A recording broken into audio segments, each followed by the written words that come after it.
Sabi nila ang tunay na pag-ibig ng isang babae ay nasusukat sa dami ng kaya niyang isakripisyo. Sa loob ng ilang taon naniwala ako rito. Ibinaon ko ang aking sarili sa anino, itinago ko ang aking yaman at kapangyarihan upang hindi masugatan ang marupok na ego ng lalaking pinili kong mahalin. Ginawa ko siyang hari ng isang kahariang hindi niya alam na ako ang nagtayo. Ang bawat luho niya, ang bawat tagumpay at pag-angat niya sa lipunan ay binayaran ko ng aking pananahimik. Ngunit anong naging sukli? Nang unang beses siyang makatikim ng kaunting kapangyarihan, ang una niyang ginawa ay tapakan ang mismong mga balikat na nag-angat sa kanya. Tinawag niya akong palamunin. Ginamit niya ang konsepto ng pagkakapantay-pantay at 50-50. Hindi para maging patas kami kundi bilang isang patalim upang durugin ang aking dangal sa harap ng kanyang pamilya. Akala niya ay isa akong bulag na ibon na hindi mabubuhay kung wala ang kanyang mga tirang butil. Hindi niya alam ang tinawag niyang palamunin ay ang mismong reynang nagmamay-ari ng hawlang kinatatayuan niya. Gusto niya ng 50%, ibibigay ko sa kanya. Ibibigay ko sa kanya ang eksaktong halaga ng kanyang hinihingi. Ngunit ang hindi niya nauunawaan sa oras na bawiin ko ang lahat ng aking lihim na suporta, wala nang matitira sa kanyang perpektong buhay, kundi ang alikabok ng kanyang sariling kayabangan. Ako si Teodora Valmores. Wala akong luhang sasayangin para sa isang lalaking walang utang na loob. Ito ang kwento ng aking paggising. Isang malamig at tahimik na paalala sa buong mundo, ang kabutihang walang hangganan ay nagiging isang walang awang karit sa sandaling ito ay abusuhin. Maingat kong inaayos ang paboritong vintage wine ni Gino sa ibabaw ng isang pilak na bandehado, pinupunasan ang kahit na anong bakas ng alikabok upang maging perpekto ang gabi ng kanyang promosyon bilang bank manager. Ibinuhos ko ang aking buong atensyon sa pagiging isang ulirang may bahay sa harap ng kanyang mga kasamahan at pamilya. It's time for changes, Teddy. Tapos na ang panahon ng pagiging palamunin mo sa pamamahay ko. Ang boses ni Gino ay umalingaw sa buong bulwagan mula sa hawak niyang mikropono basag dahil sa alak at punong-puno ng isang nakakasulasok na kayabangan. Napatigil ang musika at ang bawat pares ng mata sa loob ng marangyang silid ay sabay-sabay na bumaling sa akin. Mula bukas 50-50 na tayo sa lahat ng bayarin sa bahay. Patuloy ni Gino, ang kanyang ngiti ay tila isang matalim na patalim na pilit inuukit ang kanyang bagong kapangyarihan. A real man needs an equal, not a dependent housewife who only knows how to spend my hard-earned money. Gusto kong matuto kang tumayo sa sarili mong mga paa. Ang katahimikan ng mga panauhin ay tila isang mabigat na kumot na bumalot sa akin. Ngunit bago pa man ako makahinga, dahan-dahang lumapit ang aking biyenan na si Doña Consuelo kasama ang kapatid ni Gino na si Maricela. Ang kanilang mga mukha ay nakapinta ng huwad na pag-aalala, ngunit ang kanilang mga mata ay nagdiriwang. Huwag kang umiyak o mag-inarte rito, Teddy. Bulong ni Doña Consuelo, ang kanyang tinig ay malamig na parang yelo. Tama ang asawa mo, matuto ka namang magbanat ng buto at huwag umasa sa grasya ng anak ko. Isang pabor na nga na binibigyan ka pa niya ng pagkakataong patunayan ang sarili mo. Oo nga, ating sabat ni Maricela habang inaayos ang kanyang brilyanteng kwintas. Isang kwintas na lihim kong binayaran noong nakaraang Pasko. Don't ruin his night by being dramatic. Just agree and smile. Alang-alang sa imahe ni Kuya sa bangko. Isang nakakasakal na bitag. Ginamit nila ang entablado ng lipunan. Upang idikit ako sa pader, umaasang ang aking hiya ay magiging kadena na pipigil sa aking paglaban. Tinitigan ko ang lalaking nasa entablado, ang asawang hindi alam na ang mismong sapatos na suot niya ang kotseng minamaneho niya at ang pwestong ipinagmamalaki niya ay galing sa mga lihim na koneksyon at pondo ng aking kumpanya. Ibinaon ko ang aking sariling kinang upang hindi masilaw ang kanyang marupok na ego, ngunit ang aking sakripisyo ay itinuring niyang kahinaan. Ang lahat ng init ng pagmamahal sa aking dibdib ay biglang naging isang malamig na kaparangan. Ang Teddy na martir ay tuluyan nang namatay sa mismong kinatatayuan ko. Walang luhang tumulo mula sa aking mga mata. Dahan-dahan kong itinaas ang aking baso ng wine, ang aking mukha ay tila isang estatwa ng marmol. Walang emotion, walang bakas ng pagkabigla. Kung yan ang gusto mo, Gino, malamig at patag kong tugon ng aking boses ay kalmado ngunit may talim na kayang humiwa ng bakal. 50%. Sana lang ay handa ka sa tunay na halaga ng kalayaang hinihingi mo. Iniwan ko ang bandehado sa ibabaw ng mesa. Ang tunog ng paglapat ng pilak sa salamin ay nag-iwan ng isang pinal na alingawngaw. Tinalikuran ko sila ng walang anumang pag-aalinlangan, hindi pinansin ang mga bulungan ng mga bisita, na pilit na inuunawa ang aking reaksyon. Pag-akyat ko sa master's bedroom, ang hangin ay tila naging mas magaan. Kinuha ko ang aking telepono at mabilis na tinipa ang numero ng aking wealth manager. Mr. Silva, utos ko sa kabilang linya. Ang aking tono ay puro negosyo. I-freeze ang 3 supplementary black cards ni Gino Sarmiento. I-cancel ang lease ng kanyang SUV na nakapangalan sa kumpanya. Ngayon din, wala nang dadaan na kahit 1 sentimo sa mga account niya mula sa aking pondo. Masusunod, Madam Chair, ang mabilis at walang katanungang sagot ni Mr. Silva. Nilapitan ko ang dresser ni Gino. Sa ibabaw nito ay nakapatong ang velvet case na naglalaman ng Rolex Submariner na niregalo ko sa kanya noong nakaraang anibersaryo namin. Maingat kong kinuha ang mamahaling relo at inilagay sa aking bulsa. Sa halip, kumuha ako ng isang lumang plastic na relo na ginagamit niya noong kami ay nasa kolehiyo pa lamang at inilagay ito sa loob ng marangyang kahon. Ang bawat bagay na pinundar ng aking dugo at pawis ay babawiin ko ng walang awa. Lumipas ang 2 oras. Ang party sa mansyon ay natapos at alam kong nagtungo si Gino sa isang VIP after party sa The Velvet Lounge kasama ang mga matataas na opisyal ng kanyang bangko upang ipagdiwang ang kanyang promosyon. Nakaupo lamang ako sa dilim ng aming silid, nakatitig sa screen ng aking tablet na konektado sa central banking app ng aking mga accounts. Hinihintay ko ang sandaling babagsak ang patalim. Biglang umilaw ang screen. Isang pulang abiso ang lumitaw. Transaction declined, The Velvet Lounge. 250,000 piso. Reason account frozen. Kasunod nito ay ang mabilis at sunod-sunod na panginginig ng aking telepono. Ang pangalan ni Gino ay lumabas sa screen. Dahan-dahan ko itong sinagot at inilapit sa aking tainga. Hello, Teddy, anong nangyayari sa mga cards ko? Ang boses ni Gino ay basag, nag-o-oktaba sa matinding gulat at kahihiyan. Nandito ako sa harap ng vice president ng bangko. Pinahiya ako ng waiter. Sabi niya, decline daw ang card ko na nakalink sa account mo. Ayusin mo ito, ngayon din nakakahiya. Isang mapait at manipis na ngiti ang sumilay sa aking mga labi. Pinakinggan ko ang kanyang desperasyon, ang pagguho ng kanyang kayabangan na ilang oras pa lamang ang nakalipas ay ipinangalandakan niya sa buong mundo. Hindi ba't ikaw ang nagsabi na tapos na ang panahon ng pagiging palamunin ko, Gino? Sagot ko sa isang tinig na kasing tahimik ng isang sementeryo. 50 sa 50 tama. Ang bayarin sa bahay ay hati tayo. Ngunit ang alak na iniinom mo at ang kayabangang binibili mo sa club na yan ay sarili mong gastusin. Bayaran mo ang bill mo gamit ang sarili mong pera. Good luck, Mr. Manager. Hindi ko na hinintay ang kanyang isasagot. Pinutol ko ang tawag at pinatay ang aking telepono. Ang dilim ng silid ay tila yumakap sa akin, hindi bilang isang bilangguan, kundi bilang isang kahariang muli kong nabawi. Ang laro ay nagsimula na at wala akong balak na mag-iwan ng kahit isang piraso ng kanyang dangal. Ang nakapapasong init ng umaga ang pumalit sa karaniwang lamig ng aming master's bedroom. Ang katahimikan ng silid ay hindi na nagmumula sa kapayapaan, kundi sa pagkawala ng kuryente na dinala ng aking malamig na utos noong nakaraang gabi. Nakaupo ako sa tapat ng mahabang hapagkainan sa ibaba, suot ang isang malinis at perpektong plansadong beige blazer. Tahimik akong humihigop ng aking itim na kape, naghihintay sa pagbaba ng bagyo. Hindi nagtagal, ang magulong yabag ng mga paa ni Gino ay umaling-awngaw sa hagdanan. Ang kanyang mukha ay namumula sa matinding galit at pawis, ang kanyang buhok ay gulo-gulo, tila isang haring pinagkaitan ng kanyang korona sa kalagitnaan ng gabi. Teddy, anong nangyayari rito? Ang kanyang boses ay nanginginig sa matinding yusche, habang pilit na inaayos ang paghinga. Bakit walang kuryente sa kwarto natin? At noong dumungaw ako sa bintana, nakita ko ang isang tow truck na hinihila ang SUV ko palabas ng gate. Nawisikan ka ba ng kabaliwan? Hindi ako nagtaas ng boses. Hindi nagbago ang ritmo ng aking paghinga. Kinuha ko ang isang asul na folder sa aking tabi at dahan-dahang inilapag ang isang nakaprint na Excel sheet sa harap niya. Ang bawat pahina ay naglalaman ng mga numero na buong buhay niyang inignora.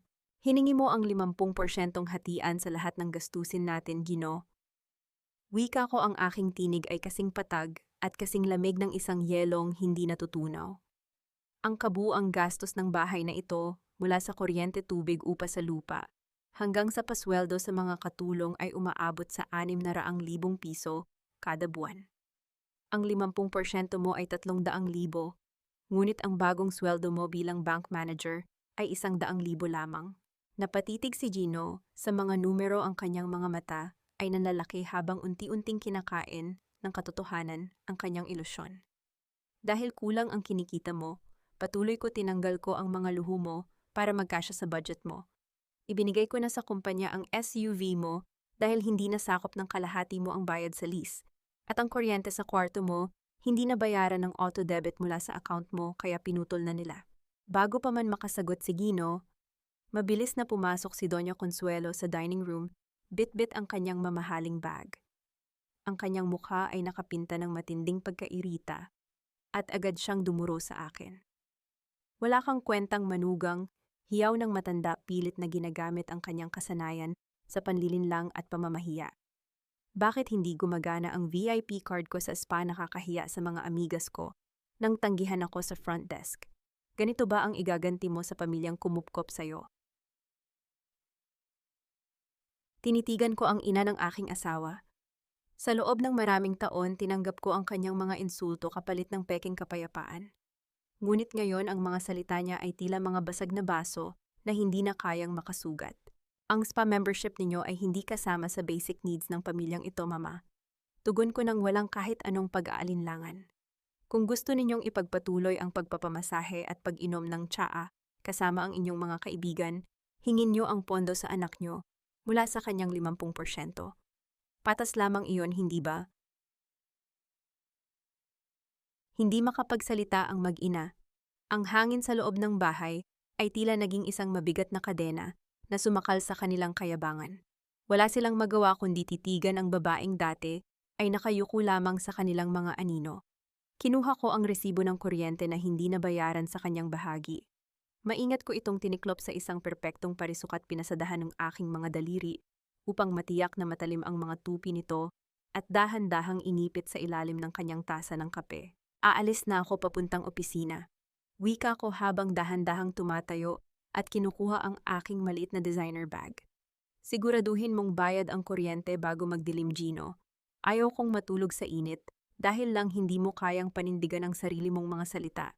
50-50 tayo, di ba? Iniwan ko sila sa gitna ng matinding paghikahos at kahihiyan. Habang nakasakay ako sa likod ng aking pribadong sasakyan, papunta sa tunay na gusali ng aking kumpanya, nakatanggap ako ng isang mensahe mula sa pribadong investigador na inutusan kong sumubaybay kay Gino. Ang impormasyong dala nito ay nagpangiti sa akin, isang malamig na ngiti ng isang taong nakikita ng nahuhulog sa patibong ang kanyang biktima. Dahil sa matinding desperasyon na huwag magmukhang talunan sa harap ng kanyang ina, at sa bangko tinanggap ni Gino ang isang tawag mula sa kanyang matalik na kaibigang si Benny Aragon. Narinig ng aking tauhan ang usapan, inalok si Gino ng isang mabilisang investment na magdodoble ng kanyang pera sa loob ng ilang araw. Isang perpektong solusyon para sa isang lalaking lunod sa sariling ego. Upang makasali sa peking investment na ito, kailangan niya ng malaking kapital na hindi na niya kayang kunin mula sa akin ng direkta. Batid kong nakipagkita siya kay Benny sa isang tagong kapehan. Walang pag-aalinlangan, inilabas ni Gino ang isang blankong tseke na nakapangalan sa aming joint business account, isang dokumento na nangangailangan ng aking opisyal na pirma bago magamit. Ngunit ang kayabangan ay lason na bumubulag sa luhika. Upang isalba ang kanyang pagkalalaki, kinopya niya ang bawat kumpas ng aking kamay, pilit na pinapalsipika ang pangalang nagbigay sa kanya ng lahat. Ang mabilis at matalim na pagguhit ng tinta ng panulat sa ibabaw ng papel ay tila naghudyat ng simula ng kanyang sariling paghuhukom. Nakatayo ako sa harap ng malawak na salamin ng aking tanggapan sa ika-40 palapag ng Valmores Agri-Logistics Building. Dito malayo sa mapanghusgang mga mata ng pamilya Sarmiento, ako ang ganap na nagmamay-ari ng aking mundo. Ang buong syudad ng Maynila ay tila isang malaking chessboard sa aking paanan at ang bawat sasakyan sa ibaba ay mga piyesang malaya kong maikikilos. Basag ang katahimikan ng aking opisina nang umilaw ang screen ng aking tablet. Nagdadala ng isang kagyat na abiso mula sa compliance department ng aking kumpanya. Inabot ko ito at dahan-dahang binasa ang nakapaloob na mensahe. Si Gino sa kanyang matinding pagkauhaw na makakuha ng malaking kapital para sa peking investment ni Benny ay nagsumite ng aplikasyon sa isang bangko upang isanla ang isa sa pinakamalalaking cold storage facility ng Valmores. Ang pasilidad na iyon ay nakapangalan ng buo sa akin. Upang lumusot ang kanyang aplikasyon, nagpasa siya ng isang board resolution na naglalaman ng aking pirma, isang perpektong huwad na kopya na tiyak kong pinagpuyatan niyang gayahin kagabi. Kung ako ay isang ordinaryong asawa na puno ng takot, agad kong tatawagan ang bangko upang ipatigil ang transaksyon at iligtas ang aking ari-arian. Ngunit ang aking puso ay matagal nang naging bakal. Sa halip na pigilan ang kanyang krimen, nagpadala ako ng isang kumpidensyal na utos sa aking legal team na hayaang lumusot ang paunang pagsusuri ng bangko. Gusto kong mag-iwan si Gino ng isang malinaw at hindi mabuburang digital footprint ng kanyang pamemeke. Bibigyan ko siya ng sapat na tali upang siya na mismo ang magbigti sa kanyang sariling leeg. Sa kabilang dako ng lungsod, sa loob ng madilim at tahimik na study room ni Gino sa aming mansyon, dahan-dahang binubuksan ni Maricela ang mga drawer ng kanyang kuya upang maghanap ng extrang cash. Ngunit sa halip na pera ang tumambad sa kanya, ay mga nakakalat na papel. Mga draft ng mga pinagpraktisang pirma ko kasama ang kopya ng peking dokumento ng pagsasanla. Naramdaman ni Maricela ang malamig na paggapang ng kaba sa kanyang gulugod. Alam niya ang ibig sabihin ng mga papel na ito. Ang kanyang kuya, ang ipinagmamalaking bank manager ng kanilang pamilya, ay gumagawa ng isang malaking krimen na maaaring magdala sa kanya sa matagal na pagkakakulong. Sa tindi ng nerbiyos, kinuha ni Maricela ang kanyang telepono at nanginginig na hinanap ang aking pangalan sa kanyang contacts upang magbabala. Ngunit bago pa man niya mapindot ang tawag, marahas na naagaw ang telepono mula sa kanyang kamay. Nakatayo sa kanyang likuran si Doña Consuelo. Ang mga mata ng matanda ay nanlilisik habang nakatingin sa mga nakakalat na ebidensya sa ibabaw ng mesa. Sa halip na magalit sa pandaraya ng kanyang anak, ang puot ng matanda ay bumaling sa kanyang anak na babae na nagtangkang maging matuwid. Ano ang ginagawa mo, Maricela? Babaliktarin mo ang sarili mong kadugo para sa babaeng iyon. Ang boses ni Doña Consuelo ay isang nakakasulasok na bulong-puno ng pananakot na pilit itinatago upang hindi marinig ng mga katulong sa labas. Managnanakaw si Kuya, falsification of documents ito. Panginginig na sagot ni Maricela, pilit na lumalayo sa matalim na titig ng kanyang ina. Kapag nalaman ito ni Teddy, ipapakulong niya si Kuya Gino. Kailangan ko siyang tawagan bago lumala ang lahat. Sinabunutan ni Doña Consuelo ang anak at pilit na inilapit ang mukha nito sa screen ng laptop ni Gino, kung saan nakabukas pa ang mga scanned copies ng peking pirma. Gusto mong makulong ang kuya mo? Kapag bumagsak siya, babagsak tayong lahat. Gusto mong bumalik tayo sa pagiging dukha na walang makain? Burahin mo ang lahat ng digital files na naiwan niya rito. Ngayon din, ang labanan ng konsensya at ng bulag na katapatan sa pamilya ay nababakas sa pamumutla ni Maricela.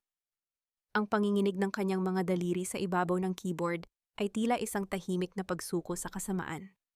Sa isang mabigat na paglunok, pinindot niya ang delete button, tuluyang binura ang mga file at pinili ang panig ng mga traitor.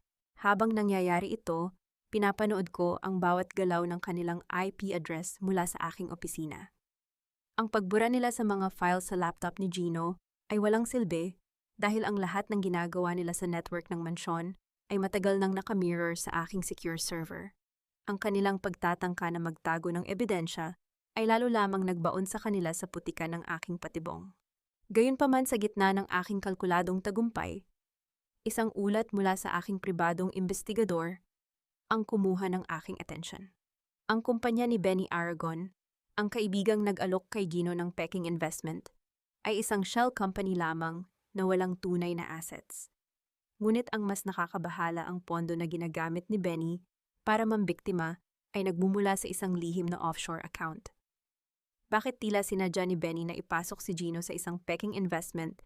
May mas malaking puwersa ba na nag-uutos sa kanya upang sadyang sirain ang asawa ko? Ang iyong mga tanong na ito ay pinutol ng pagbukas ng mabigat na salaming pinto ng aking opisina. Pumasok ang aking head legal counsel, ang kanyang mukha ay seryoso at walang bahid ng ngiti, bitbit ang isang makapal na sobring Manila.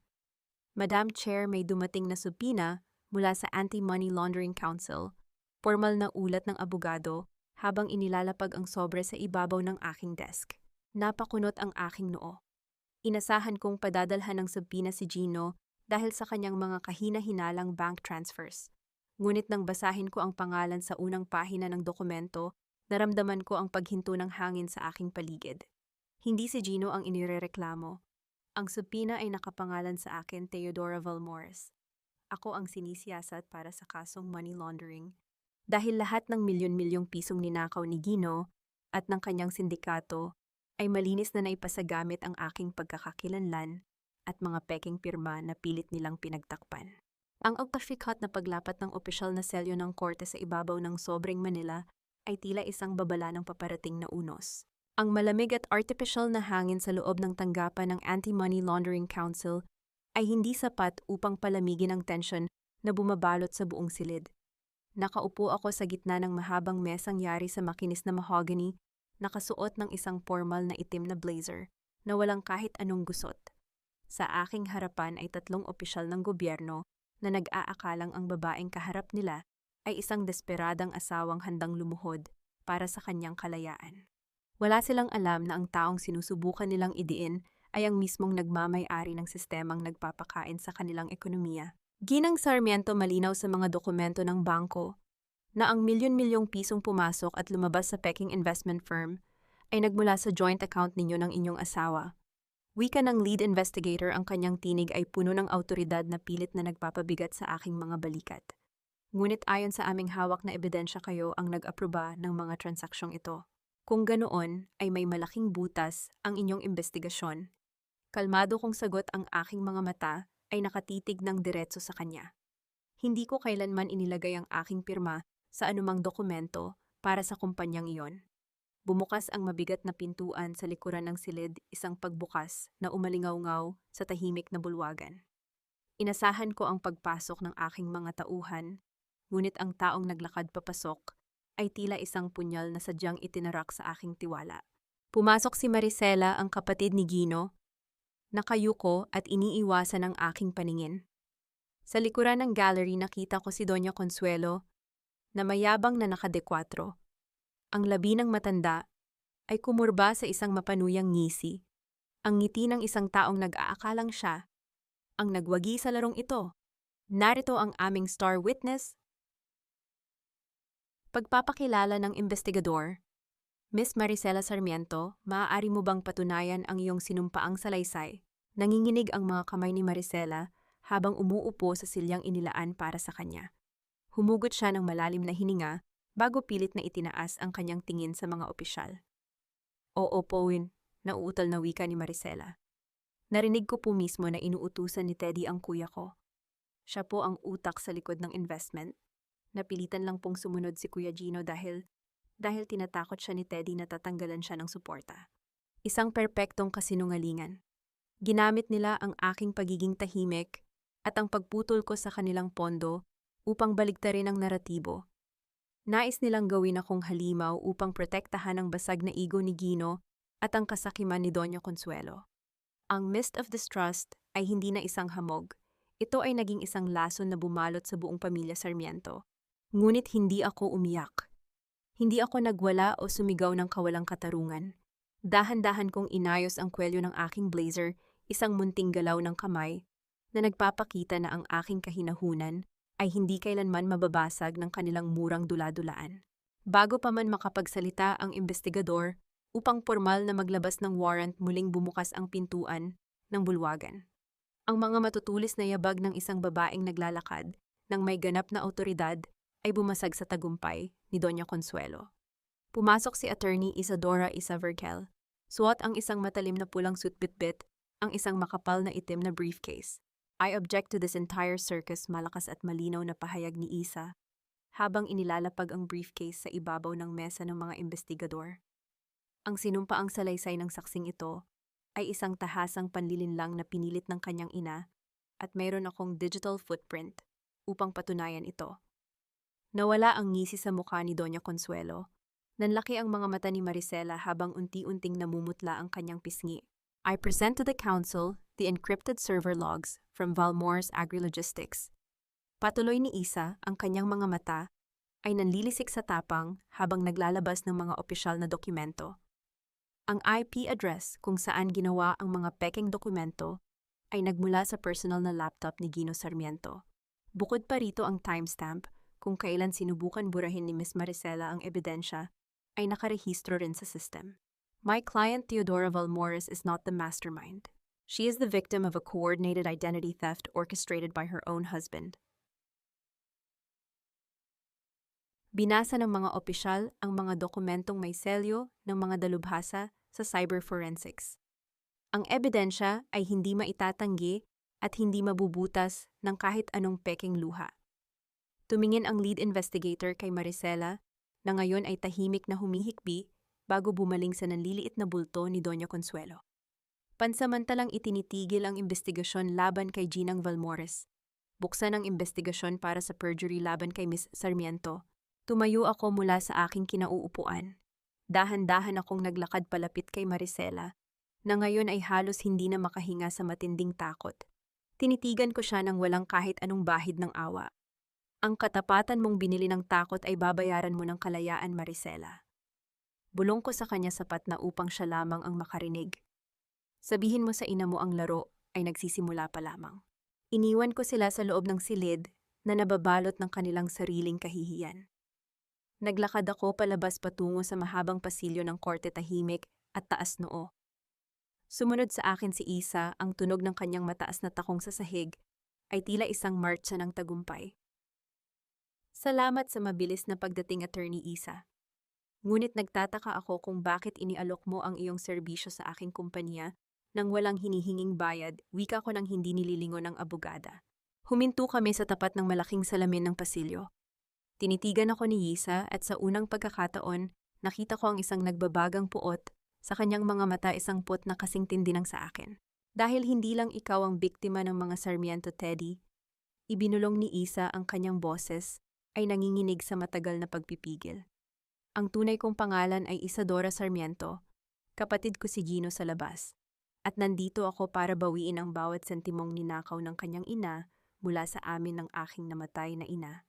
Isang nakakabinging paghahayag ang nagpaiba sa timbang ng hangin sa aming paligid. Ang kalaban ng aking kalaban ay ang pinaka-perpektong kakampi. Ang tanawin mula sa ika-40 palapag ng aking gusali ay isang dagat ng mga ilaw at siksikang mga kalsada. Dito sa itaas ang bawat sasakyan ay tila maliliit na langgam na walang kamalay-malay sa mas malalaking puwersang nagpapagalaw sa kanilang mundo. Nakaupo ako sa tapat ni Attorney Isadora Virgel, o mas tamang sabihing Isadora Sarmiento. Ang malamig na kape sa pagitan namin ay hindi sapat upang palamigin ang nagbabagang kwento ng kanyang nakaraan. 12 taong gulang ako nang mamatay ang aking ama. Panimula ni Isa, ang kanyang tinig ay tila isang matalim na gunting na dahan-dahang humihiwa sa katahimikan ng aking opisina. Bago siya nawalan ng hininga, nag-iwan siya ng isang trust fund para sa aming mag-ina. Ngunit alam mo kung ano ang ginawa ni Doña Consuelo, ginamit niya ang impluwensya ng kanyang pamilya upang palsipikahin ang testamento. Pinalayas niya kami sa gitna ng malakas na bagyo, bit-bit lamang ang mga damit na suot namin. Ang yaman na pinagmamalaki ngayon ni Gino at ng kanyang ina ay galing sa ninakaw na kinabukasan ko. Tinitigan ko ang mga mata ni Isa. Wala akong nakitang luha, tanging isang malalim at pinanday na puot na kasing tigas ng semento. Nakita ko sa kanya ang isang refleksyon ng aking sarili, isang babaeng tinapakan ng parehong pamilya, ngunit piniling bumangon, upang maging berdugo ng mga taong umabuso sa kanila. Dahan-dahan kong inangat ang aking porselanang tasa ng kape. Kasabay nito inangat din ni Isa ang kanyang tasa. Sa isang tahimik na pagkumpas, sabay naming nilagok ang mapait na inumin, isang walang salitang sumpaan, ng dalawang babaeng nagkasundong sunugin ang isang imperyong gawa sa papel. Kung gayon, pareho tayo ng misyon. Wika ko habang inilalapag ang tasa. Ikaw ang magiging lambat ng batas, at ako ang magiging makinaryang puputol sa kanilang hininga. Kamusta ang investigasyon mo kay Benny Aragon? Kinuha ni Waisa ang kanyang tablet at ipinakita sa akin ang isang serye ng mga bank transactions. Ang investment firm ni Benny ay isang malaking Ponzi scheme. Walang tunay na resort development. Kumukuha siya ng pera sa mga bagong investors para bayaran ang mga nauna at ginamit niya si Gino bilang dummy director.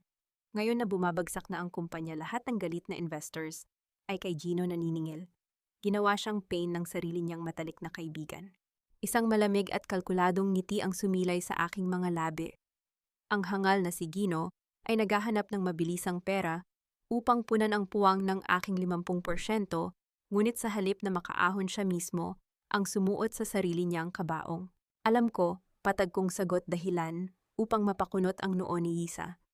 Dahil 3 araw na ang nakalilipas, bago pa man pumutok ang balita tungkol sa pagkalugi ni Benny, lihim kong binili ang utang ng kumpanya niya sa pamamagitan ng isang offshore holding firm.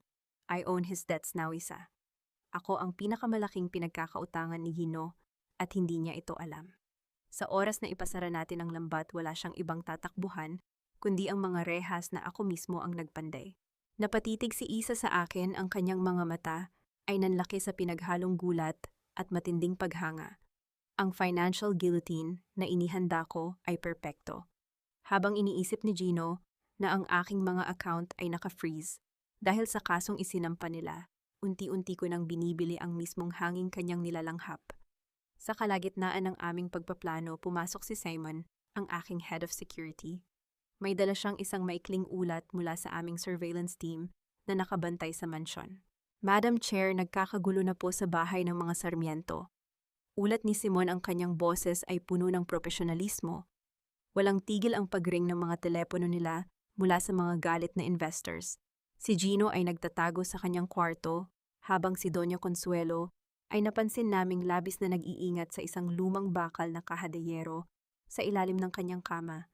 Hindi niya ito iniiwan kahit matulog. Ang kahadeyero, isang kaba ng mga sikretong matagal nang ibinao ng matanda. Ano kaya ang itinatago niya na mas mahalaga pa sa bumabagsak na karera ng kanyang anak? Ipagpatuloy niyo ang pagmamanman, Simon, utos ko. Gusto kong malaman ang bawat galaw, bawat tawag at bawat paghinga nila. Bago lumabas si Simon, may inabot siyang isang makapal at kayumangging sobre na walang nakasulat na pangalan ng nagpadala. Inihatid po ito ng isang hindi kilalang courier sa front desk, madam. Para daw po sa inyo personal. Kinuha ko ang sobre. Mabigat ito, tila naglalaman ng mga dokumentong matagal nang naghihintay na mabuksan. Maingat kong pinunit ang dulo nito at dahan-dahang hinugot ang mga nilalaman. Ang aking mundo na kanina lamang ay nasa ilalim ng aking buong kontrol ay tila huminto sa pag-ikot. Ang mga papel na hawak ko ay naninilaw na sa paglipas ng panahon. Mga lumang kontrata at kasunduan mula sa kumpanya ng aking yumaong ama. Bawat pahina ay nagpapakita ng malinaw na ebidensya kung paano pinilit ng kumpanya namin ang mga inosenteng magsasaka na pumirma sa mga hindi makatarungang kontrata para kamkamin ang kanilang mga lupain. Ang pangalan ng aking ama ay nakapirma sa bawat ibaba ng dokumento. Sa dulo ng mga lumang papeles, may isang maliit na puting papel na may pamilyar na sulat kamay. Sulat kamay ni Gino. Ibalik mo ang buhay ko, Teddy. Ibalik mo ang pera, iurong mo ang kaso, at maging asawa ka ulit sa akin. Kung hindi, isisiwalat ko ang lahat ng dumi ng pamilya mo sa media. Wawasakin ko ang nag-iisang dangal ng yumaong ama mo. Tinitigan ko ang papel, ang mga salita ni Gino ay tila isang patalim na pilit na inilalapit sa aking lalamunan. Ginamit niya ang kahinaan ng aking nakaraan upang bawiin ang kapangyarihang ninakaw ko sa kanya. Ang tunog ng lumang papel na nagkikiskisan, habang dahan-dahan ko itong ibinabalik sa loob ng sobre, ay tila isang malamig na bulong na nagpapaalala na ang larong ito ay hindi pa tapos at ang mga kalaban ay handang lumaban ng kasing dumi ng putik. Ang amoy ng mamahaling tabako at lumang kahoy sa loob ng pribadong silid ng isang eksklusibong hotel sa Makati ay hindi sapat upang itago ang umaalingasaw na desperasyon ni Gino. Nakaupo siya sa tapat ko, nakadekwatro, at may hawak na baso ng alak. Pilit niyang ibinabalik ang anyo ng isang makapangyarihang lalaki, ngunit ang maitim na paligid ng kanyang mga mata at ang panginginig ng kanyang mga daliri ay nagkakanulo sa kanyang huwad na katapangan. Sa ibabaw ng makinis na mesa sa aming pagitan ay nakakalat ang mga lumang dokumento mula sa kumpanya ng aking ama, mga patunay ng panlilinlang sa mga magsasaka na pilit niyang ginagamit bilang patalim sa aking leeg. 100 milyong piso, Teddy. Simulang wika ni Gino, ang boses ay puno ng kayabangan na tila ba nakuha na niya ang panalo. at iuurong mo ang lahat ng investigasyon tungkol sa kumpanya ni Benny. Ipapawalang bisa mo ang mga utang ko at babalik ka sa bahay bilang asawa ko. Kapalit niyan itatago ko ang mga dokumentong ito. Walang makakaalam na ang pamilyang Valmores ay yumaman sa pagnanakaw sa mga mahihirap. Tinitigan ko ang mga papel pagkatapos ay itinaas ko ang aking paningin sa lalaking nasa aking harapan. Iniisip niya na ang nakaraan ng aking ama ay isang kadena na pipigil sa aking paghinga. Inaasahan niyang iiyak ako magmamakaawa at ibibigay ang lahat ng kanyang hinihingi upang protektahan ang aming pangalan. Dahan-dahan akong sumandal sa aking inuupuan. Wala akong ipinakitang kahit na anong gulat o pangamba. Sa halip isang napakalamig na ngiti ang dumaan sa aking mga labi. Akala mo ba matatakot ako sa katotohanan, Gino? Kalmado kong tanong, ang aking tinig ay kasing patag ng isang salamin. Iniisip mo ba na sapat ang mga lumang papel na iyan upang lumuhod ako sa isang lalaking walang sariling paninindigan na wala ang ngisi sa mukha ni Gino? Inilapag niya ng marahas ang kanyang baso sa ibabaw ng mesa. Huwag kang magmatigas, Teddy. Kapag inilabas ko ito sa media, babagsak ang kumpanya mo. Masisira ang pangalan ng tatay mong Diyos-Diyosan mo. Wala kang matitira. Ang kaibahan natin, Gino, malamig kong pagpapatuloy, habang dahan-dahang tumatayo at inaayos ang tupi ng aking blazer, kaya kong bayaran at itama ang nakaraan ng aking pamilya. Pero ikaw, kahit ibigay ko sa iyo ang buong mundo, wala ka ng kinabukasan. Hindi ko na hinintay ang kanyang isasagot. Iniwan ko siyang nakatulala sa gitna ng silid na iyon. Ang kanyang alas na inakala niyang sisira sa akin ay hindi isang sandata, kundi isang hamon na matagal ko nang hinihintay. Pagbalik ko sa aking tanggapan, agad kong ipinatawag si Attorney Wisa at ang aking buong public relations team. Ang sacrifice dilemma na inilatag ni Gino ay naging malinaw na landas. Kailangan kong isakripisyo ang perpektong imahe ng aking ama, hindi upang sirain ang aming pangalan, kundi upang linisin ito ng tuluyan. Isa, magpatawag ka ng isang national press conference bukas ng umaga, utos ko habang nakatayo sa harap ng malawak na bintana. Iimbitahan natin ang lahat ng major news outlets. Ipapaalam ko sa buong bansa ang nilalaman ng mga dokumentong hawak ni Gino bago pa man niya ito magamit laban sa akin. Teddy, sigurado ka ba rito? Tanong ni Isa, ang kanyang tinig ay may bahid ng tunay na pag-aalala. Ang pag-amin sa ganitong uri ng pagkakamali ay maaaring magpabagsak sa halaga ng stock ng Valmores Agri-Logistics. Posibleng mawalan ka ng bilyon-bilyong piso.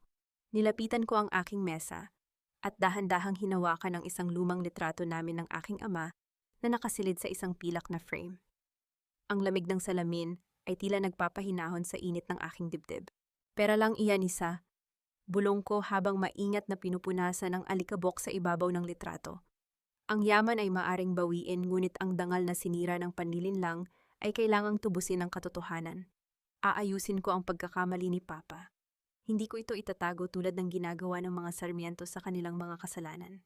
Tumango si Isa bilang pagsang-ayon, ngunit may isang matalim na tanong na nanatiling lumulutang sa hangin. Teddy, ang mga dokumentong iyon ay highly classified. Wala dapat makakaalam niyan, maliban sa mga pinakamatatandang miyembro ng board. Paano iyon napunta sa kamay ni Gino? Napatigil ako. Ang mga salita ni Isa ay nagbukas ng isang panibagong misteryo. Si Gino ay walang sapat na koneksyon upang makakuha ng ganoong klaseng impormasyon.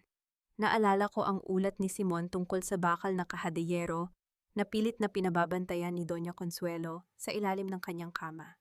Ang matanda ba ang nagbigay nito kay Gino o may isang traidor na nagtatago sa mismong loob ng aking kumpanya na lihim na nagpapasa ng impormasyon sa aking mga kalaban? Kinabukasan, ang malawak na hall ng isang sikat na hotel sa Maynila ay siksikan sa dami ng mga mamamahayag at kamera. Ang alingawngaw ng mga nag-uusap na reporter ay tila pugad ng mga bubuyog na naghihintay ng pulot. Nakatayo ako sa likod ng entablado, suot ang isang matapang na pulang kasuotan na sumisimbolo sa lakas at kapangyarihan. Habang hinihintay ang hudyat ng aking paglabas, tinapunan ko ng tingin ang mga monitor na nagpapakita ng live feed mula sa loob ng bulwagan. Sa pinakalikurang bahagi ng hall nakatayo si Gino. Nakapamulsa siya at may isang nakakainis na ngiti ng panalo sa kanyang mga labi. Alam kong nasa isip niya na ang press conference na ito ay ang aking formal na pagsuko. Inaasahan niyang iaanunsyo ko ang aking pagbibitiw at ang pag-atras ng mga kaso bilang pagsunod sa kanyang blackmail. Dahan-dahan akong humakbang patungo sa podium. Paglabas ko mula sa makapal na kurtina ang nakakasilaw na kislap ng mga kamera ay sabay-sabay na sumalubong sa akin. Ang nakakasilaw na kislap ng mga kamera ay tila isang ulan ng liwanag na sumalubong sa aking pag-akyat sa entablado. Ang bawat mamamahayag ay tahimik na naghihintay na katutok ang kanilang mga lente sa babaeng inaasahan nilang magdedeklara ng pagkatalo. Mula sa aking kinatatayuan sa likod ng podium, malinaw kong nakikita si Gino sa pinakalikurang bahagi ng bulwagan. Ang kanyang braso ay nakakrus sa kanyang dibdib at ang kanyang labi ay nakaarko sa isang nakakasulasok ng ngiti ng tagumpay. Inaakala niyang ang bawat salitang bibitawan ko ay dikta ng kanyang pananakot. Hindi niya alam na ang aking mga salita ay magiging mismong punyal na puputol sa kanyang hininga. Mga kababayan at sa mga kinatawan ng media, panimula ko ang aking tinig ay matatag at walang bahid ng kaba umaalingaw-ngaw sa buong bulwagan. Pinatawag ko ang pagtitipong ito upang harapin ang isang madilim na kabanata sa kasaysayan ng Valmores Agri-Logistics. Kamakailan lamang may nakarating sa aking mga dokumento na nagpapatunay na 3 dekada na ang nakalilipas ang kumpanyang ito sa ilalim ng pamumuno ng aking yumaong ama ay gumamit ng mga hindi makatarungang kontrata upang maangkin ang mga lupain ng mga inosenteng magsasaka sa lalawigan ng Quezon. Isang malakas at mabilis na bulungan ang pumuno sa silid. Ang mga mamamahayag ay nag-uunahan sa pagkuha ng tala hindi makapaniwala na ang isang CEO ay kusang amin sa isang krimeng maaari sana niyang pagtakpan. Hinanap ng aking mga mata si Gino. Ang kanyang mayabang na ngiti ay tuluyan ng natunaw pinalitan ng matinding kalituhan at pamumutla. Ibinagsak niya ang kanyang mga braso, tila isang batang pinagkaitan ng laruan nang makita niyang sinusunog ko ang mismong alas na ginagamit niya laban sa akin. Hindi ako narito upang magtago sa likod ng mga palusot o protektahan ang isang maling imahe. Pagpapatuloy ko dahan-dahang kinukuha ang isang tseke na nakaipit sa loob ng aking blazer. Iniharap ko ito sa mga kamera upang makita ng buong bansa. Bilang kasalukuyang tagapamahala ng kumpanyang ito, inaako ko ang responsibilidad na itama ang nakaraan. Ito ay nagkakahalaga ng 300 milyong piso na nagmula sa aking personal na pondo hindi sa kumpanya. Ipapamahagi ito bilang buong kabayaran at danyo sa lahat ng pamilyang naapektuhan. Ibabalik din ng Valmores Agri-Logistics ang mga titulong sa pilitang kinuha sa kanila. Ang bulungan ay naging isang masigabong palakpakan.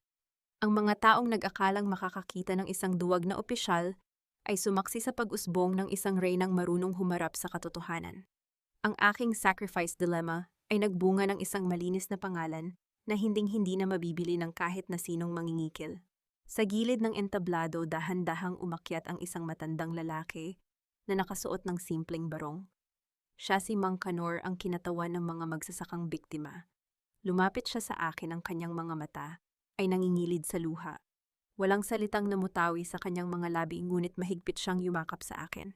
Ang magaspang niyang mga kamay na nakadikit sa makinis na tela ng aking pulang kasuotan ay naging isang napakagandang patunay na ang kapangyarihan ay pinakamabisa kapag ginagamit sa tama. Mula sa di kalayuan, nakita ko si Gino na pilit sumusugod palapit sa entablado. Ang kanyang mukha ay namumula sa matinding galit at pagkabaliw. Ngunit bago pa man siya makalapit sa akin, 2 malalaking gwardya ng kumpanya ang mabilis na humarang at walang awang tumulak sa kanya palayo. Ang lalaking nag-akalang kontrolado niya ang lahat ay tinataboy ngayon na parang isang basurero sa mismong kaharian ng kanyang asawa. Pagkatapos ng press conference, dumaan ako sa likurang pasilyo patungo sa aking waiting car. Doon sa isang madilim na sulok, nakatayo si Gino, pinagpapawisan ng malapot, at ang mga mata ay nanlilisik sa desperasyon. "Baliw ka ba, Teddy?" Hiyaw ni Gino. Ang kanyang boses ay nanginginig sa matinding takot sa sarili niyang kinabukasan. "Tinapon mo ang 300 milyon. Pwede mo namang ibigay na lang sa akin ang 100 at natapos na sana ang problema mo." Tumigil ako sa paglalakad at hinarap siya. Tinitigan ko ang lalaking minsang nangako sa akin ng walang hanggang pag-ibig, Ngunit ngayon ay wala na akong makita, kundi isang aninong nabubuhay sa awa ng iba. Your blackmail is worthless, Gino. Malamig kong wika ang bawat salita ko ay tila mga yelong binibitawan sa kanyang mukha. Mas pipiliin kong sunugin ang yaman ko para sa mga taong inosente kaysa magbigay ng kahit isang kusing sa isang linta na katulad mo. At ngayon na wala na ang alas mo, wala ka nang itatago. Handa na ang mga abogado ni Benny na ipa-freeze ang lahat ng natitira mong accounts. Tapos na ang oras mo. Tinalikuran ko siya habang naririnig ko ang kanyang nagmamakaawang pagtawag sa aking pangalan. Hindi ako lumingon. Ang mga luhang hindi ko iniyak para sa kanya ay pinalitan ko ng isang bakal na paninindigan. Pagbalik ko sa aking tanggapan, sumalubong sa akin si Attorney Wiza. Ang kanyang noo ay nakakunot at may bakas ng matinding pag-aalala. Teddy, we have a problem. Seryosong wika ni Isa habang inilalapag ang kanyang telepono sa aking desk. Biglang nawala si Maricela. Hindi siya sumasagot sa mga tawag ko at wala siya sa kondo niya. Kailangan natin siya para itestigo ang pamimeke ni Gino, pero tila may nakatunog sa plano natin. Naramdaman ko ang mabilis na paghigpit ng hangin sa loob ng aking opisina. Kung mawawala ang aking star witness, maaari pang makalusot si Gino at Doña Consuelo sa kasong inihahanda namin. Bago pa man ako makapag-isip ng susunod na hakbang, umilaw ang screen ng aking telepono. Isang voice message mula sa isang hindi kilalang numero ang pumasok. Pinindot ko ang play at ang tahimik na silid ay napuno ng isang nakapangingilabot na tunog. Teddy, tulungan mo ako, maawa ka. Ang boses ni Maricela ay basag na basag puno ng matinding kilabot at pagmamakaawa. Ikinulong ako ni Mama, dinala nila ako sa isang psychiatric ward para hindi ako makapagsalita laban kay Kuya Teddy. Pilit nilang ituturok sa akin ang gamot. Parang awa mo na. Naputol ang mensahe at ang tanging naiwan ay ang tunog ng static at mahinang paghagulgol sa kabilang linya. Nagkatinginan kami ni Isa. Ang kasamaan ni Doña Consuelo ay lumagpas na sa sakim sa pera. Kaya niyang isakripisyo ang sariling anak upang maprotektahan ang huwad na karangalan ng kanyang paborito. Ang bawat yabag ng aking sapatos sa makintab at malamig na sahig ng St. Jude Private Sanitarium ay tila isang hatol na umiyeho sa kahabaan ng pasilyo. Ang amoy ng antiseptic at chlorine ay sumasakal sa hangin kasing lamig ng sementeryo ang atmosfera ng lugar na ito. Sa tabi ko si Attorney Wiza ay mabilis na naglalakad, hawak ang isang opisyal na court order. Ang kanyang mukha ay tila isang pader na hindi matitibag ng kahit na anong takot. Madam, hindi po kayo pwedeng pumasok nang walang pahintulot mula sa pamilya ng pasyente. Hinarang kami ng isang matangkad na lalaking nakauniforme ng nurse, ngunit ang kanyang mga mata ay walang bakas ng pagkalinga, tanging takot sa mga taong nagbabayad sa kanya. Ang batas ang pahintulot ko, malamig na tugon ni Isa habang ipinapakita ang dokumento. At ang pamilyang tinutukoy mo ay kasalukuyang iniimbestigahan para sa kidnapping at illegal detention. Tabi kung ayaw mong isama kita sa listahan ng mga makukulong ngayong gabi. Hindi na naghintay si Isa. Marahas niyang itinulak ang pintuan ng administrative office. Sa loob naratnan namin si Doña Consuelo, mayabang na nakaupo at humihigop ng tsaa habang kausap ang head doctor ng pasilidad. Nang makita kami ang kanyang baso ay lumikha ng matinis na tunog sa ibabaw ng mesa sa tindi ng kanyang pagkagulat. Teddy, paano mo nalaman ang lugar na ito? Sigaw ni Doña Consuelo, ang kanyang boses ay puno ng nakakasulasok na puot. Masyado ninyong minaliit ang kakayahan ng kumpanyang tinawag ninyong palamunin, Mama. Wika ko sa isang tinig na kasing tahimik ng isang sementeryo. Simon, hanapin mo si Maricela, ngayon din. Huwag kayong kikilos. Hiyaw ni Consuelo, pilit na ginagamit ang kanyang kasanayan sa gaslighting. Ginagawa ko ito para sa ikabubuti ng anak ko. Maricela is having a mental breakdown. She's dangerous to herself and to the family. I am protecting her. Ang protection mo ay tila isang hawla, Doña Consuelo. Sabat ni Isa, ang kanyang mga mata ay nanlilisik sa galit. Ikinulong mo ang sarili mong anak dahil lang natatakot kang isigaw niya ang katotohanan tungkol sa iyong paboritong anak na si Gino. You're not a mother, you're a warden of your own lies. Isang marahas na pagpihit ng susi ang narinig namin mula sa dulo ng pasilyo. Kasunod nito ay ang malakas na pagbukas ng isang bakal na pinto. Doon sa loob ng isang maliit at madilim na silid, nahanap ni Simon si Maricela, ang kapatid ni Gino ay nakatali ang mga kamay, gulo-gulo ang buhok, at ang kanyang mga mata ay puno ng matinding kilabot. May hawak na syringe ang isang nurse, pilit na ituturok ang pampakalma upang patahimikin siya ng tuluyan. Bitawan niyo siya. Ang utos ko ay umalingaw-ngaw sa buong pasilidad, sapat na upang manginig ang kamay ng nurse at malaglag ang syringe sa sahig. Mabilis na nilapitan ni Simon si Maricela at kinalas ang mga gapos nito. Humagulgol si Maricela at mabilis na tumakbo palapit sa akin. Sumisiksik sa aking likuran para sa kaligtasan. Tinitigan ko si Doña Consuelo na ngayon ay namumutla na sa tindi ng kahihiyan at galit. Tapos na ang dula-dulaan mo, Mama, malamig kong wika. Dahan-dahan akong kumuha ng isang basong tubig mula sa mesa at iniabot ito kay Maricela. Isang profesional na pagkilos, walang bakas ng emosyonal na lambing, ngunit sapat na upang ipadama sa kanya na hawak ko ang kanyang buhay. Hindi kita iniligtas dahil pamilya tayo, Maricela. Bulong ko sa kanya sapat na upang marinig ng lahat sa silid. Iniligtas kita dahil kailangan ko ang boses mo para tuluyang ibaon sa lupa ang kapatid mo at ang ina mong mapang-abuso. Tutulungan mo ako o ibabalik kita sa silid na ito. You choose. Nanginginig na tumango si Maricela habang iniinom ang tubig. Ang bawat paglunok niya ay tila isang pagtanggap sa kanyang bagong kapalaran bilang aking alas. Habang inilalabas namin si Maricela sa gusali, ang tunog ng mga bakal na susi na nagkakalansingan sa pasilyo ay naging hudyat ng aming tagumpay sa gabing iyon. Ngunit habang papasok kami sa sasakyan, tumunog ang telepono ni Isa. Isang mensahe mula sa aming espiya sa loob ng pamilyang Sarmiento. Teddy, nalaman ni Gino na nakuha natin si Maricela. Ulat ni Isa, ang kanyang noo ay nakakunot sa tensyon. Inilabas na niya ang huling barahan niya. Nagpatawag siya ng isang grand reunion ng buong angkan ng mga Sarmiento sa susunod na 2 araw. Ipinangangalandakan niya sa lahat na doon niya ibibigay ang kabuang kontrol ng Valmores Agri-Logistics sa kanila gamit ang mga dokumentong ninakaw niya sa iyo. Naningkit ang aking mga mata habang nakatingin sa malayo.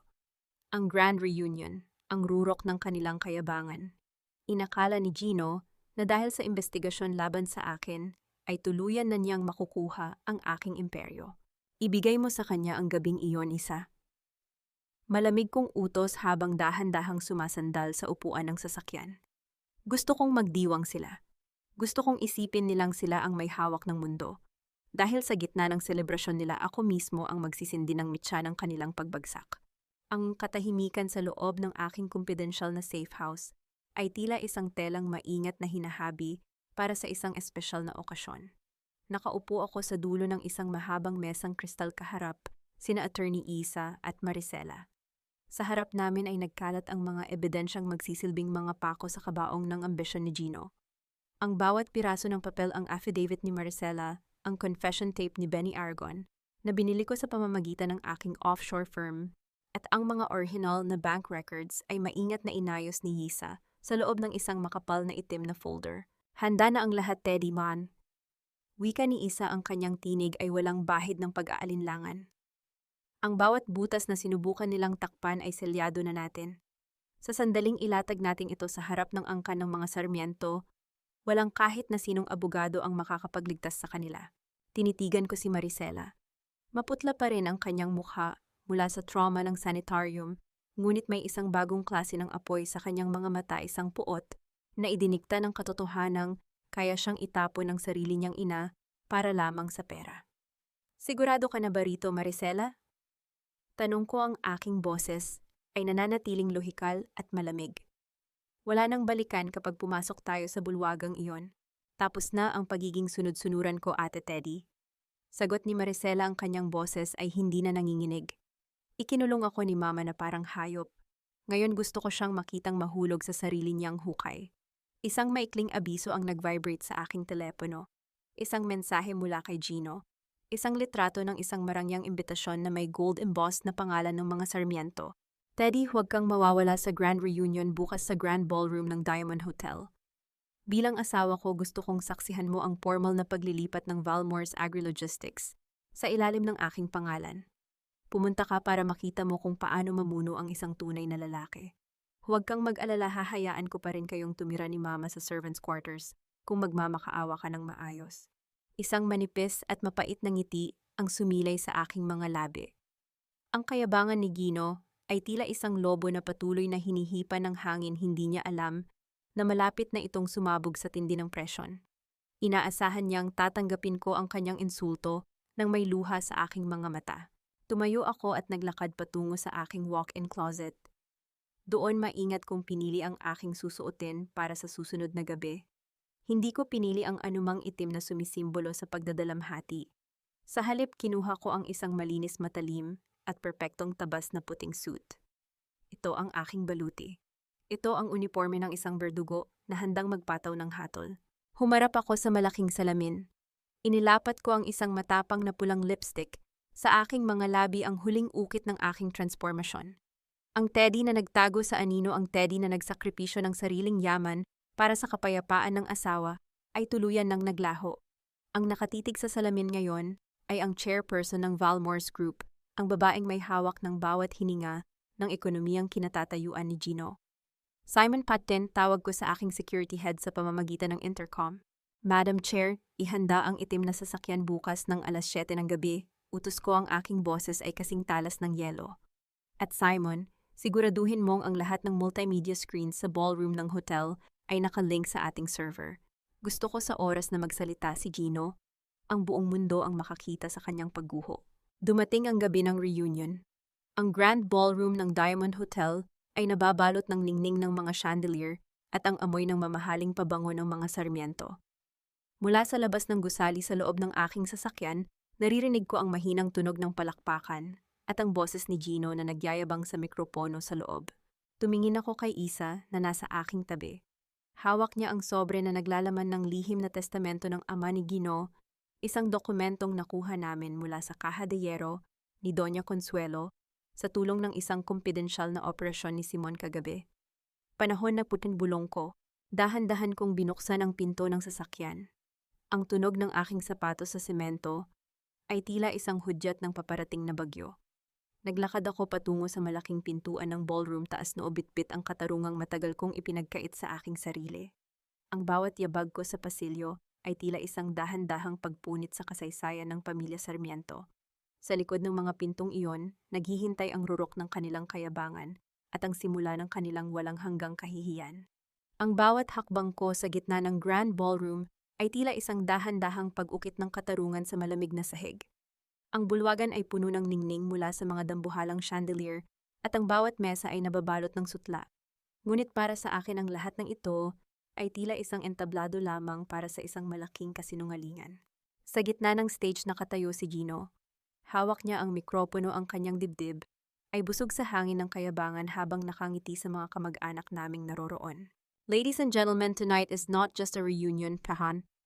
Deklara ni Gino, ang boses niya ay umalingaw-ngaw sa bawat sulok ng silid. Tonight is about the future of the Sarmiento legacy. Bilang bagong tagapamahala ng ating mga kumpanya, ipinapangako ko na ang bawat isa sa inyo ay makikinabang sa ating bagong investment sa resort development. This is the fruit of my hard work as a bank manager. Nagpalakpakan ang mga tao. Nakita ko si Doña Consuelo sa harapang mesa, mayabang na nakataas ang noo habang humihigop ng mamahaling alak. Ngunit ang katuwaan nila ay biglang naputol nang bumukas ng marahas ang dambuhalang pintuan ng ballroom. Ang tunog ng pagtama ng mga pinto sa dingding ay umalingaw sa buong bulwagan, dahilan upang matigil ang lahat at mapalingon sa aking kinaroroonan. Naglakad ako papasok, kasunod si Attorney Yisa at si Simon. Ang aking puting suit ay tila nagliliwanag sa gitna ng dilim at ang bawat yabag ng aking sapatos ay lumilikha ng isang matalim at regular na ritmo na nagpatahimik sa buong angkan. Teddy, sigaw ni Gino mula sa stage, ang kanyang mukha ay namula sa pinaghalong galit at kahihiyan. What are you doing here, Palamunin? I told you to wait in the servants' quarters. You're ruining my moment. Hindi ako sumagot. Tinitigan ko lamang siya ng diretso sa mga mata, isang titig na walang kahit anong emosyon, kasing lamig ng semento sa sementeryo. Sa isang maingat na pagkumpas ng aking kamay, binigyan ko ng hudyat si Simon. Sa isang iglap, ang malaking LED screen sa likod ni Gino na nagpapakita ng litrato ng resort ay biglang nagbago. Lumitaw sa screen ang mga scanned copies ng mga dokumentong may peking pirma ko. Kasunod nito ay ang voice recording ni Benny Aragon. na nagtatapat ng lahat ng kanilang modus operandi. This is impossible, patayin niyo ang screen na yan. Hiyaw ni Gino pilit na hinahanap ang remote, ngunit ang aming A/V team ay matagal nang nakontrol ang buong system ng hotel. Lumingon ako sa mga kamag-anak ni Gino na ngayon ay nagbubulungan na sa gulat. Pagkatapos muli kong itinuon ang aking tingin kay Gino, kinuha ko ang wireless microphone mula sa isang waiter na dumaan at nagsalita sa isang kalmado ngunit makapangyarihang tinig. Ang resort na ipinagmamalaki mo, Gino, ay hindi kailanman naging totoo. Wika ko, ang bawat salita ay tila isang yelo na bumabagsak sa kanyang mukha. Ang perang ginamit mo para bayaran ang gabing ito ay galing sa mga pautang na pinasok mo gamit ang peking pirma ng asawa mo. But more than that, there is something you should know. Muling nagbago ang screen. Ngayon ang lumitaw ay ang aking corporate profile mula sa Valmores Agri-Logistics. Sa pinakaitaas, malinaw na nakasulat Teodora Valmores, Chairperson and CEO. Isang nakakabinging katahimikan ang bumalot sa buong ballroom. Ang baso ng alak sa kamay ni Doña Consuelo ay dahan-dahang nalaglag, bumagsak sa sahig at nagkalat ang pulang likido sa puting carpet, isang mantsa na tila dugo ng kanilang dangal. I am Teodora Valmores. Patuloy ko habang dahan-dahang lumalapit sa stage.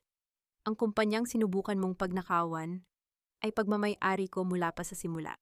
Ang mansyong tinitirhan nyo, ang sapatos na suot mo, at ang sweldong ipinagmamalaki mo ay galing lahat sa bulsa ng babaeng tinawag ninyong palamunin. No, hindi ito totoo, nagsisinungaling ka. Sigaw ni Gino, ang kanyang boses ay nag-ooktaba na sa matinding desperasyon.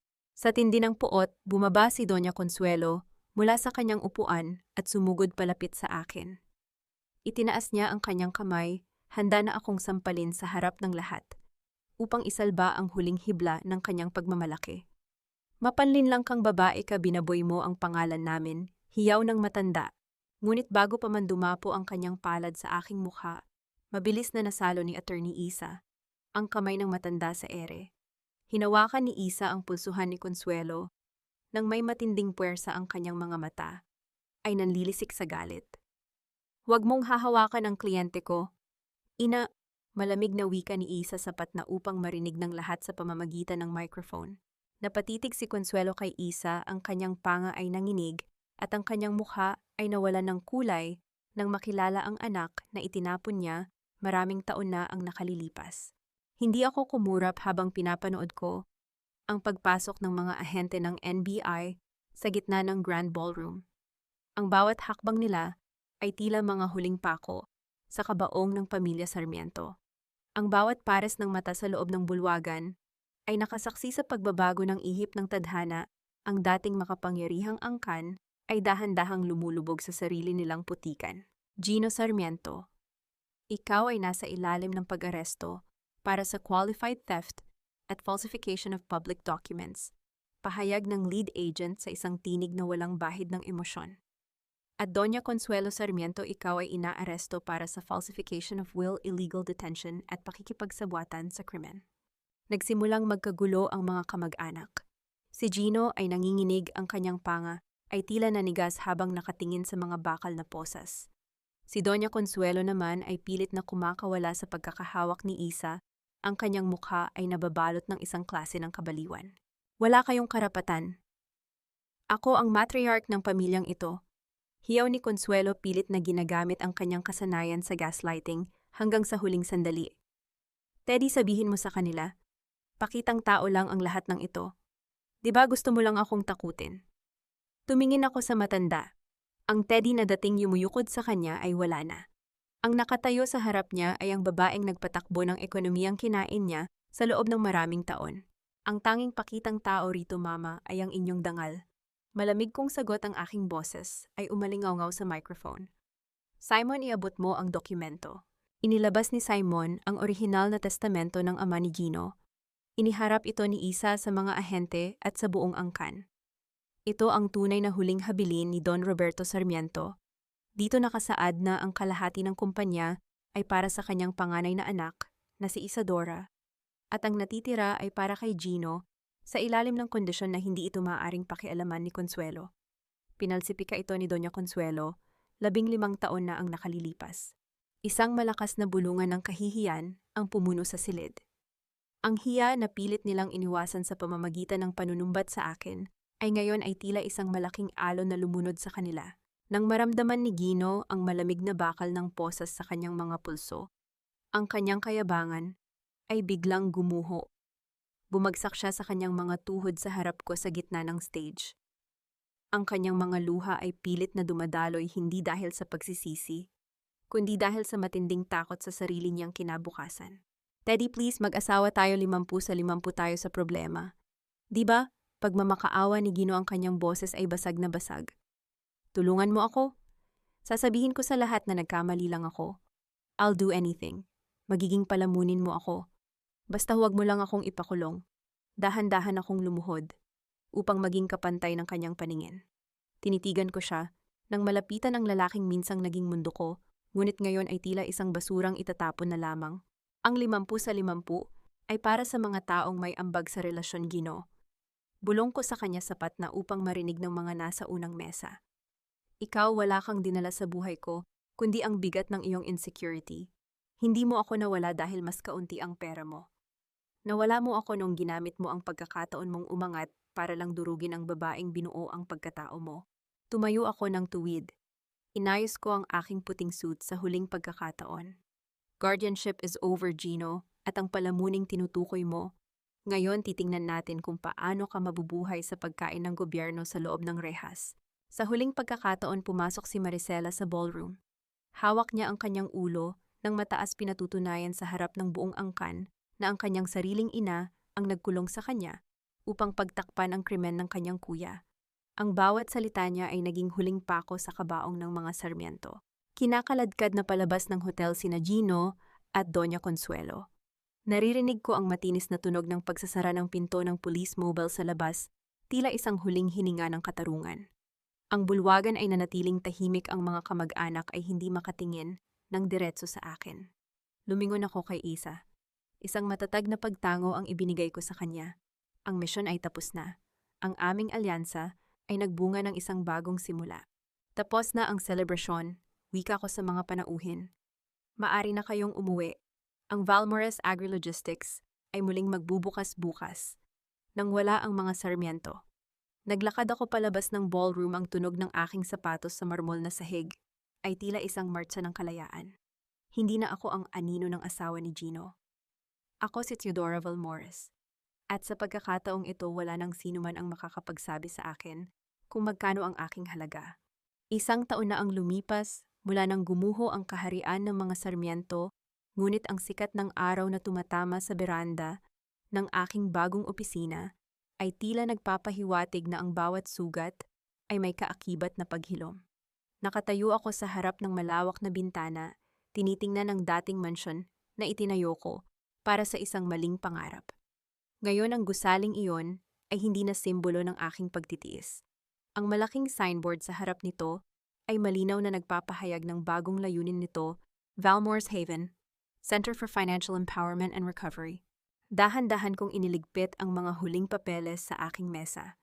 Isang ulat ang kumuha ng aking atensyon, ang buwanang report mula sa Logistics Department ng Valmores Group. May nakalakip na litrato doon para sa inventaryo. Nakita ko ang isang lalaking naka-uniforme ng kargador. May pasan na mabigat na sako ng bigas, habang naglalakad patungo sa aming cold storage. Si Gino, ang kanyang mukha ay sunog na sa araw. Ang kanyang mga kamay na dati ay puro mamahaling relo lamang ang hawak ay ngayon ay puno na ng kalyo. 1 taon na siyang nagtatrabaho bilang encoder at kargador upang bayaran ang restitution na iniutos ng korte. Ang lalaking humiling ng 50% ng aking yaman ay nabubuhay na ngayon sa bawat sentimong pinaghihirapan niya ng mag-isa. Wala na ang puot sa aking dibdib. Ang tanging nararamdaman ko ay ang katahimikan ng isang babaeng nahanap muli ang kanyang sariling halaga. Si Doña Consuelo naman ay nananatili sa loob ng Correctional Institute, malayo sa mga marangyang spa at tsaa. Nabalitaan kong hindi na siya kinakausap ng kahit na sino sa kanyang angkan matapos malantad ang pinalsipikan niyang testamento. Ang hiya na pilit niyang itinago ay naging kaisa-isa niyang kasama sa loob ng malamig na rehas. Madam Chair, handa na po ang sasakyan, wika ni Simon habang dahan-dahang binubuksan ang pinto. Ngumiti ako at kinuha ang aking bag. Paglabas ko sa pasilyo, sinalubong ako ni Isa at Maricela. Si Isa ang tumatayong Chief Legal Counsel ng kumpanya habang si Maricela ay matagumpay na nakabangon mula sa kanyang trauma at ngayon ay head na ng aming education programs para sa mga inaping kababaihan. Kami ay binuo ng parehong hapdi, ngunit pinatibay ng iisang mithin. Bago kami makalabas ng gusali, sinalubong kami ng isang matangkad na lalaking may bitbit na kape. Si Mark, isang kapwa CEO na nakilala ko sa isang business summit 6 na buwan na ang nakalilipas. Lumapit siya sa akin at iniabot ang kape ng may paggalang. "Teddy, handa ka na ba sa ating lunch meeting?" Tanong ni Mark. Ang kanyang tinig ay mahinahon at puno ng respeto. "Handa na't," sagot ko. Nang dumating ang bill sa restaurant, hindi niya inangkin ang lahat. Hinayaan niyang ilabas ko ang aking sariling card. Tiningnan niya ako ng may paghanga, hindi bilang isang babaeng kailangang protektahan, kundi bilang isang kapantay na kailangang irespeto. Isang tunay na relasyon na walang panunumbat, walang manipulasyon, at walang nakatagong interes. Napatitig ako sa asul na kalangitan habang naglalakad kami pabalik sa aming sasakyan. Natutunan ko na ang katarungan ay hindi lamang tungkol sa pagpapakulong ng mga nagkasala. Ito ay tungkol sa pagbuo ng isang pundasyon na hinding-hindi na muling magigiba ng kahit na anong paninirang puri. Ang kabutihan ay dapat palaging may kaakibat na talino at matapang na hangganan. Ako si Theodora Valmores. Ang palamuning inakala nilang mahina ay ang reynang muling nagtayo ng sarili niyang trono. Tapos na ang panahon ng pagsasakripisyo para sa mga taong hindi karapat-dapat. Ngayon ang bawat tibok ng aking puso ay para na sa aking sarili, sa aking katarungan, at sa aking walang hanggang kalayaan.